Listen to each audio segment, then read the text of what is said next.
New Brunswick is known as one of the cheaper provinces to live in Canada. Moncton, which is a city in New Brunswick, was named the cheapest city to live in Canada, and St. John was named and ranked to be the cheapest city to buy a house in Canada. In this video, we will tackle the actual cost of living here in New Brunswick. And when we say the actual cost of living, we will tackle various topics such as rent, utilities, groceries, communications, transportation, and miscellaneous.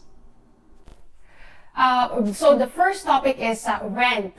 Here in New Brunswick, and predominantly really in Canada, when one person is to rent an apartment, it's normally an annual basis contract. So then the moment you take over the rent of a certain apartment, there is a deposit, normally the amount of the monthly cost of the rent. And if you are not able to finish the entire year of the contract, then you will have to find somebody who will take over your lease.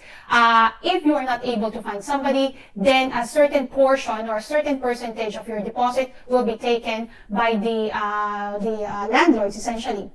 So there are instances that you are able to find a month-to-month kind of lease, but this kinds of lease is it's very hard to go by, really. And another thing is that the contract or the lease of an apartment normally starts in the beginning of the month. So it's normally really at the beginning of the month. It's not normal that somebody can just go in any time of the month and start the lease there. It normally is during the beginning of the month. You have various options here. You can have a studio, you can have a 1-bedroom or a 2-bedroom for a bigger family. Now, in this video, we tackle with a single person, a couple, and a family of 3 or 4. So then for a single person, normally a 1-bedroom, or even for a couple, a 1-bedroom is sufficient, and for a family of 3 and 4, normally a 2-bedroom is sufficient. Now, if you have got more than 2 kids, it's very expensive. I tell you guys, you have to stop giving birth.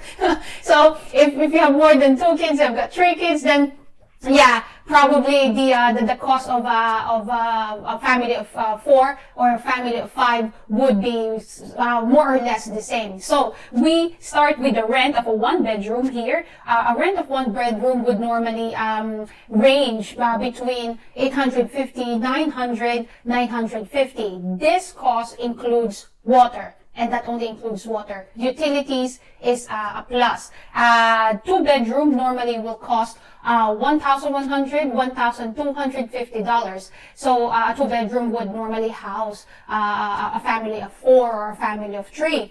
The second factor that we have to talk about is utilities. So utilities essentially is the heating. Here in New Brunswick, we have got half of the year really friggin' cold. It's our winter starts from November, December, January, February, March, April.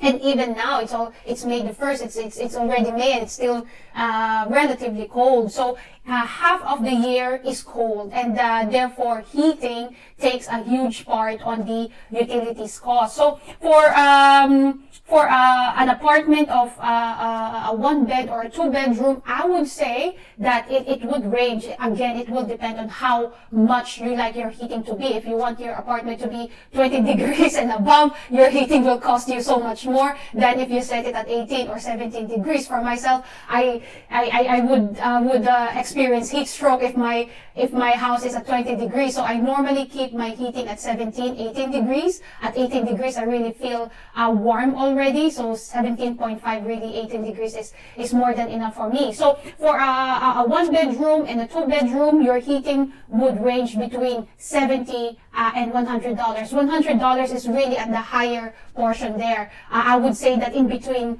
$70 and $80 per month is the cost. I think that would be a very sensible amount to consider when it comes to heating. Now, groceries. Groceries, there are the cheaper kinds of groceries here. Walmart is present here. There are various Walmart stores here. Actually, not necessarily various, but there is one in Dieppe, and there is one in Moncton, and there is also in St. John and other cities of the province. Now, Walmart, I find, is a good value for money when you want fresh produce. Walmart provides that value for money. Now, if you are to buy soaps, dishwashing soaps, bath soaps, canned goods, I find that there is another shop called the Giant Tiger. This shop is more value for money when it comes to such kinds. Now, Giant Tiger, they also sell fresh meat, but I wouldn't recommend it because their vegetables and fresh meat is not up to par when it comes to Walmart. Now, there are also other options such as Sobeys and Superstore. These shops normally are on a higher end. Now, there are times that they would go on sale, of course. Also, two other options which are called the Dollarama and the Dollar Store. These two shops, they also sell canned goods, bath soaps, dishwashing soaps, and other forms of commodities. I would say that they are also a good value for money. Now, they do not sell fresh produce. For myself, I really do recommend Walmart when it comes to fresh produce. So those are the options for people when it comes to groceries. Now, for groceries, there's another one which is called Costco. I almost forgot. Yes, Costco. Now there are two things, or various things about Costco. Costco has got a membership fee. And if you are a single person or a couple, I do not recommend Costco because they tend to be more expensive. Costco is a bulk wholesale store. So if it's just you or your partner living together, and you will buy a whole year supply of I don't know, canned goods, it's not necessarily sensible. At least for me, it doesn't make sense. Now, Costco, I do recommend for family that are of 3 members or 4 members or 5 members. Then Costco, it does really make sense. For a single person, I would say it's about $60-$80 per week. For a couple, it's about $100 per week. And for a family of 3, it's about $120-$150 per week. And if it's a family of 4, you can say that it's a $150 to $180 per week. Now, if you have got really tiny toddlers that are using diapers now, and you have to buy milk, those costs will be on top of this grocery. So this cost does not include the cost of the toddlers keep up. Toddlers tend to be, they're very little tiny people, but oh god, they're very expensive and hefty to keep. So the cost, extra cost for keeping those toddlers is not included in the cost here. So that's for your groceries. Mobility. I have tackled mobility here in New Brunswick. So mobility is essentially for the newcomers would be the bus system and vehicle, buying a vehicle in the province. So in bus system, essentially, St. John and Moncton, these two cities have got the bus system. So in St. John, it's called the St. John Transit, and here in Moncton, it's the Moncton or the Kodiak Transpo. And for the Kodiak Transpo in Moncton, the monthly pass for adults is $67, and St. John Transit is $77. So it's more expensive in St. John.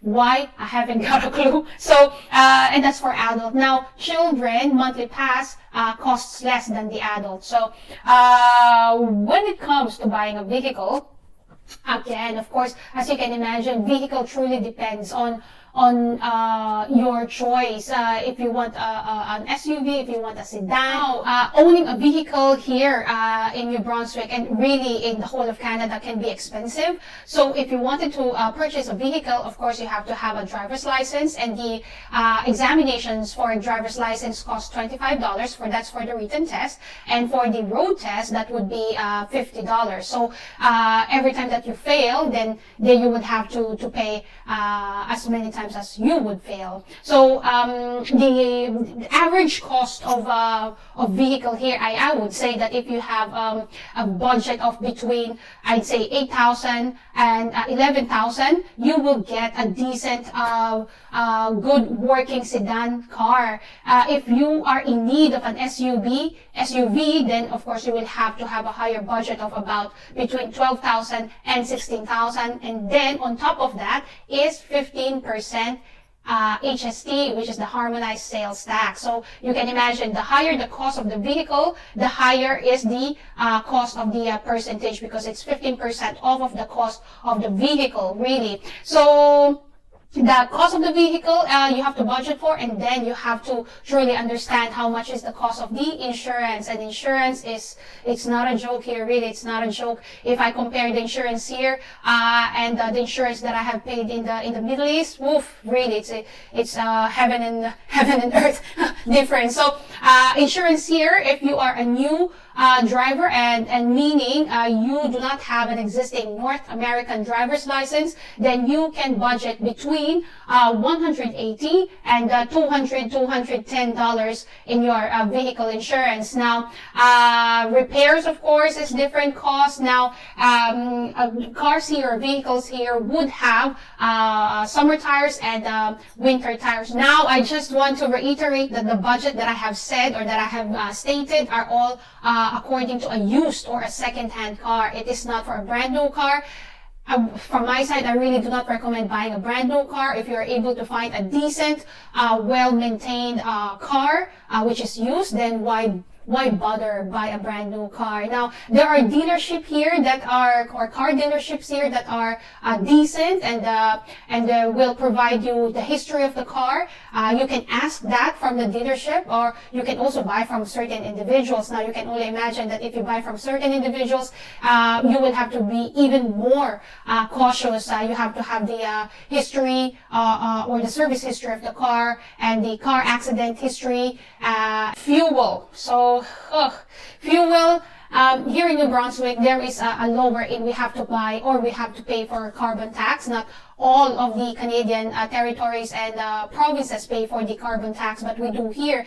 Now, the cost of fuel here as we speak, as I record this video right now, is about 126. So meaning that's $1.26. So in my car, I have a Mazda 3. It's a sedan one. So what I pay for a full tank of my car is between $45 and $50, and I ran about 650 kilometers with that car. So I would say on a monthly basis, if you do not drive so much and you're just around the city, normally during winter season, it costs less, and summer and fall, normally it costs more. So if you are only in the city driving, I would say that $60 per 2 weeks is sufficient as a budget for city driving alone. Now, if you will drive to different provinces, then of course that would cost much more. Mobile and Wi-Fi. Now, we have got our usual suspects. There's the Rogers, the TELUS, the Bell, and these companies, they do provide great services, but with their great services, they tend to be a lot more expensive. Now, with regards to mobile, there are two companies that do provide cheaper services, which is called the Public Mobile, and the other one is Koodo. Now, I have used both of this, and I would not recommend Public Mobile. I really don't like their services. I do not like there's no customer service with Public Mobile. So, but Koodo is much more value for money. With Koodo, you can have a monthly contract with them for $45, and yeah, it's unlimited call and text Canada-wide with a certain 4 or 5 gigabyte in your mobile, and it doesn't have to be a contract on an annual basis. It can be a month-to-month basis, so that if you transfer your services to another company or service provider, then you wouldn't have any problem at all. We talk about the Wi-Fi. Again, when it comes to home Wi-Fi, normally the three big companies, the TELUS, the Bell, and these Rogers companies, they do provide great services. They provide the home Wi-Fi, and then the landline. Really, who uses landline these days anymore? So there's a company, and actually this company is my service provider. It's called Carrytel. That's CARRYTEL, and they have got good services. I'm happy with them, and they have got better cost. They're quite competitive when it comes to home Wi-Fi, and I pay about $45, $50 per month plus tax on their services, and yep, they work pretty well, and I'm happy with them. So miscellaneous. I think this is something that we have to also budget on. Normally, from my side, if you are a single person, that would be $60 per month. For a couple, I would say $100 per month, and for a family, 4 or 3, it would be between $150, $120 per month. So there you go. Those are the various things that we have. And here you go. The monthly average for one person is $1,600. For a couple, that's $2,000. For a family of 3 to a family of 4, that's $3,000. So this is an average. Sometimes it may be more, sometimes it may be less. Again, it will depend on the kind of spending habits that you have for yourself and your family. You would ask, so how is that cost or how is that expense compared to the salary or the income here in New Brunswick? And I would say it compares pretty well. If both the parents work, it's not bad really, because you are definitely able to sustain your livelihood if you work. Now, when it comes to job market and the kinds of wages and job opportunities here in the province, this is another video that I will publish in the next following weeks, and tune in for that. And with that video, you are able to truly compare how is the expenses or the cost of living compared to the wages here in the province. So thank you very much, everyone. I hope that you gained some information, valuable information here, and you are able to better prepare for your move or your immigration.